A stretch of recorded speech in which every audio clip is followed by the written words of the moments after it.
মাছুংখা। ধন্যবাদ।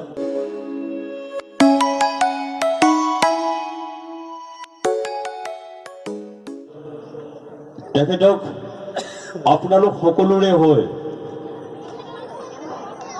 এখনি বিহুৱানেৰে আমি সম্বৰ্ধনা বিজ্ঞাপন কৰিব বিচাৰিছোঁ।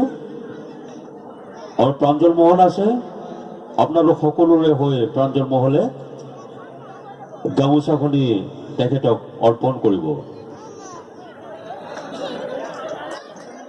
হাত চবত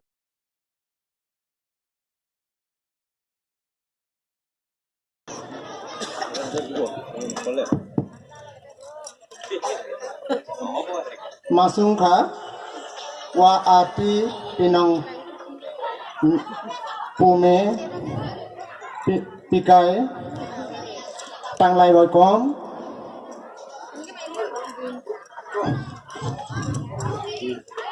Sukau Bisnu Lantai mo nunti mau Gulagat মই গোলাঘাটৰ পৰা আহিছোঁ। মোৰ নামটো বিষ্ণু লান্তাইমুং আৰু ডিমৌ পইপি মাও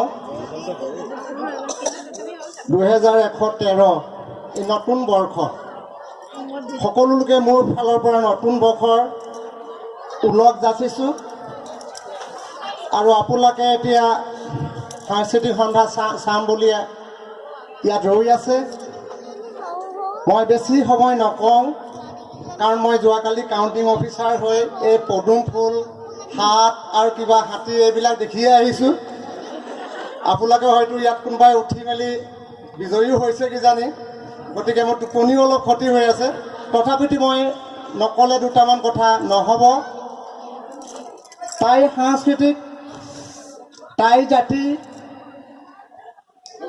আমি এটা বৃহৎ জাতিৰ অংশ বুলি কোৱা আগতে মানুহ বুলি ক'লেই নহ'ব, মানুহৰ মানৱীয় গুণটো থাকিব লাগিব। ঠিক তেনেধৰণে টাই জাতি বুলি, টাই আহোম বুলি ক'লে, আমি টাই জাতি বুলি ক'লে বা আহোম এটা জাতি বুলি ক'লে জাতি নহ'ব যদি যিটো জাতিৰ ভাষা কৃষ্টি সংস্কৃতি নাথাকে। ভাষা কৃষ্টি সংস্কৃতি নাথাকিলে এটা জাতি জীয়াই থাকিব নোৱাৰে।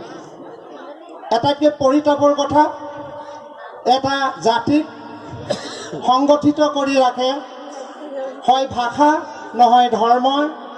এই দুটা আমাৰ ওতঃপ্ৰোত সম্বন্ধ। ভাষা নথকা এটা জাতি জীয়াই থাকিব যেনেকৈ নোৱাৰে, ধৰ্মীয় দিশত যদি এটা জাতি একত্ৰিত হ'ব নোৱাৰে, কৃষ্টিৰ দিশত যদি মানুহ একত্ৰিত হ'ব নোৱাৰে, তেতিয়াহ'লে এটা জাতি আমাৰ পৰিচয় নাথাকে, অস্তিত্ব নাথাকে। আমাৰ টাই আহোম জাতিটো তেনেকুৱা এটা পৰ্যায়লৈ আমাৰ গতি কৰিছে। আমি ভাবিছিলোঁ টাই আহোম জাতিটো আন টাইসকলৰ লগত পৃথক হৈ আছিল। পৃথক হৈ আমি কিছু আইডেণ্টিটি আমি বা অস্তিত্ব ৰক্ষা কৰি আছোঁ। সেইকাৰণে বাহিৰৰ টাই যিমান জনগোষ্ঠী আছে তেখেতলোকে আহি আমাক পৰ্যবেক্ষণ কৰিব, গৱেষণা কৰিব, এনেকৈ মতলব কৰি আমাৰ অসমলৈ আহে। কিন্তু দেখে যে আমাৰ জাতিটোৱে বহু বস্তু নাইকিয়া কৰি ৰাখিছে। ভাষা নাই, নিজৰ আইডেণ্টিটি নাই, কৃষ্টি পথাৰখনত আমাৰ চহকী নহয়।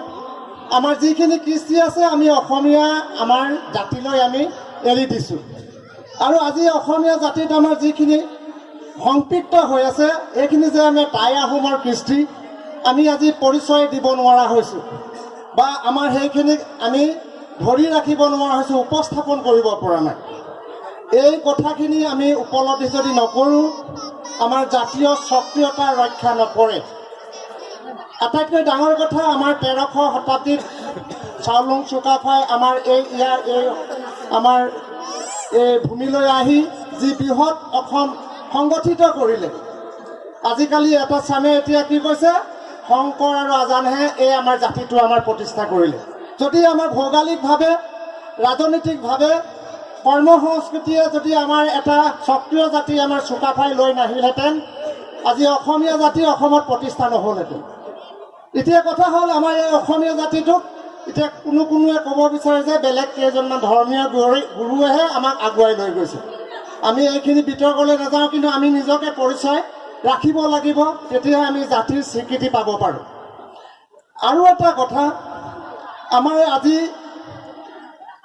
এটা ধাৰণা হৈছে আমি অসমীয়া হয়, আমি বৃহৎ অসমীয়া জাতিৰ অংশীদাৰে নহয়, আমি সৃষ্টি কৰোঁ তাক। কিন্তু অসমীয়া হোৱাৰ আগতে তাৰ আগত আমি টাই আছিলোঁ, টাই আহোমৰ সক্ৰিয়তা আমি ৰাখিম নে নাৰাখিম? এতিয়া আমি বহুতে আহোম বুলি ক'ব বিচাৰোঁ, আমি টাইনেছটো আমি ধৰি ৰাখিব নিবিচাৰোঁ, টাইৰ যিটো সক্ৰিয়তা সেইখিনি আমি বৰ্তি ৰাখিব নিবিচাৰোঁ। গতিকে আমি টাইনেছটো আমি যদি ধৰি নাৰাখোঁ, টাই ভাষাটো কৃষ্টিটো যদি আমি আগুৱাই নাযাওঁ, আমাৰ সক্ৰিয়তাটো ৰক্ষা নপৰে, আমাৰ যিটো জনগোষ্ঠীয় যিটো সক্ৰিয়তা বা জাতিৰ যিটো স্বীকৃতি আমি আগলৈ ধৰি ৰাখিব নোৱাৰিম। এইখিনিতে আমি পাইপিম আৰু টাই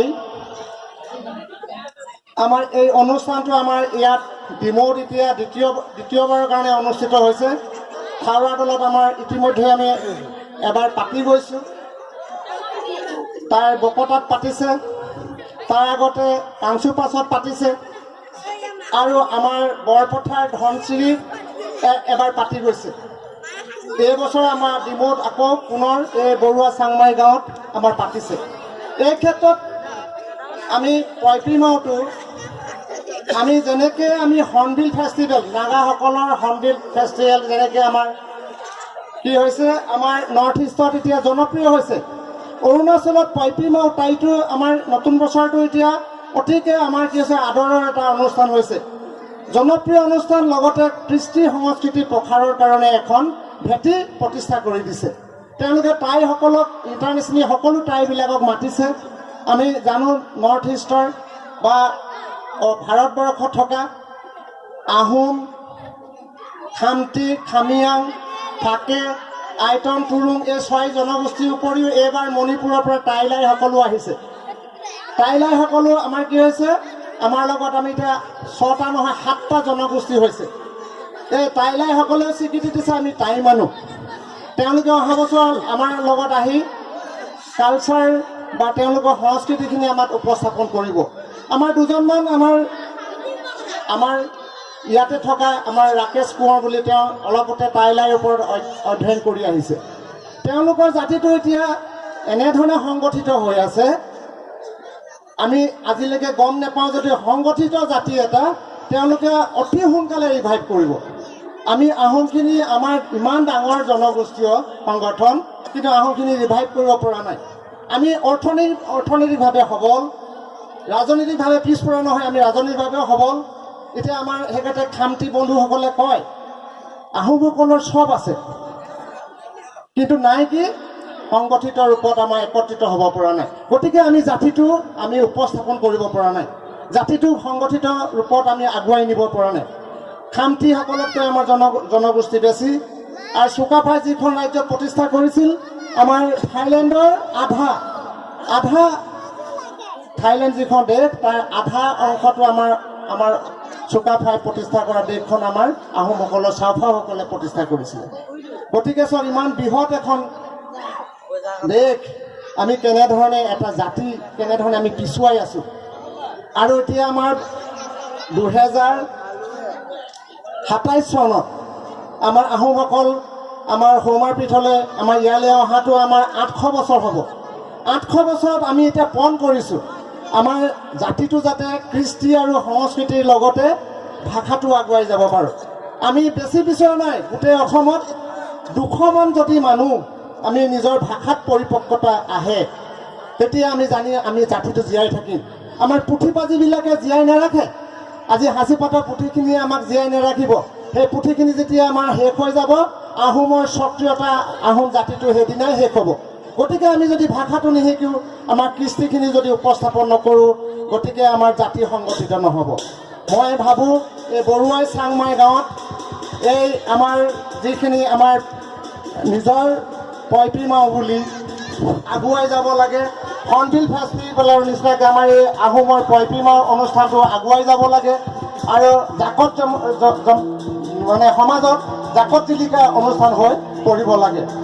আৰু এটা কথা, আমাৰ বৰপথাৰ ধনচিত যিটো আমাৰ অনুষ্ঠান হৈছিল, তাত আমি আহোমৰ কেইবাটাও ডেন্স, আহোমৰ ডেন্স মানে কাই মানে হৈছে কাই খাবলৈ জানে কুকুৰা, কা মানে নাচ, কুকুৰা নাচটো আমাৰ তাতে আমাৰ কি হৈছে আমাৰ ডেভেলপ কৰিছে দাদা আমাৰ উন্নীত কৰিছে কাখাইটো হৈছে আমাৰ কি হৈছে আমাৰ মহৰ যিটো ডেন্স মহৰ ডেন্সো আমাৰ তাতে আমাৰ কি হৈছে প্ৰতিষ্ঠা কৰিছে আৰু লগতে তাতে আমাৰ টাইতে আমাৰ কি হৈছে ড্ৰামা কেনেকৈ কৰিব লাগে আৰু কানাপ চেং আৰু এই যিবিলাক আমাৰ ডেন্স আছিলে এতিয়া কানুক তাৰ যিটো ডেন্স আছে পিকক ডেন্সটো আমাৰ মুংমাং এইখিনিও আমাৰ কি হৈছে তেওঁলোকে শিকিছে গতিকে গোটেইখিনি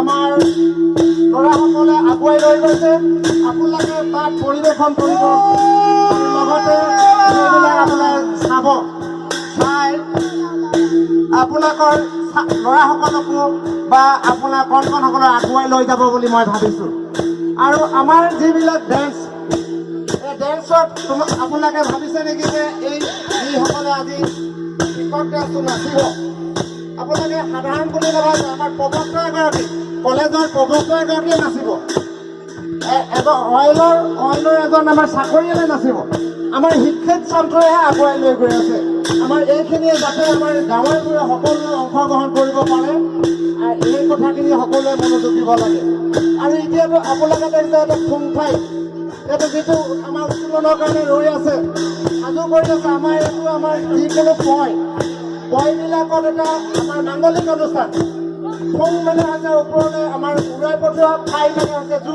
জুই জ্বলাই আমাৰ ওপৰলৈ উৰাই পঠাইছে আৰু ইয়াৰ জৰিয়তে আমাৰ কি হৈছে জাতিটোৱে এই পয়টো যে আমাৰ সুন্দৰকৈ পাতিছে আমাৰ এই পয় যাতে আমাৰ সকলো সমিল মিলাই নতুন বছৰটো আমি একেলগে পাতিব পাৰোঁ জাতিটো সংগঠিত হ'ব পাৰোঁ ভেদাভেদবিলাক নাইকিয়া হ'ব পাৰে তাৰে এটা আমাৰ মাংগলিক অনুষ্ঠান হিচাপে ফুংফাইটো আমাৰ ওপৰলৈ উত্তোলন কৰা হয় আৰু এই ফুংফাইৰ জৰিয়তে উত্তোলনৰ জৰিয়তে আজি এই কাৰ্যসূচীটো আমাৰ সন্ধিয়া যিটো কাৰ্যসূচী মই শুভ উদ্বোধন বুলি ঘোষণা কৰিলোঁ লগতে আৰু এই কৰ্মকৰ্তা যিসকল আমাৰ কৈপিমা তাই আৰু টাইপাৰ কৰ্মকৰ্তাসকলে মই কৃতজ্ঞতা জ্ঞাপন কৰিছোঁ যাতে এই অনুষ্ঠানটো মোক উদ্বোধন কৰিবৰ কাৰণে নিমন্ত্ৰণ কৰি আনিছিলে আৰু মুকলি সভাৰ সভাপতিকে প্ৰমুখ্যে বিশিষ্ট অতিথি ললিত দেউৰী ডাঙৰীয়াকে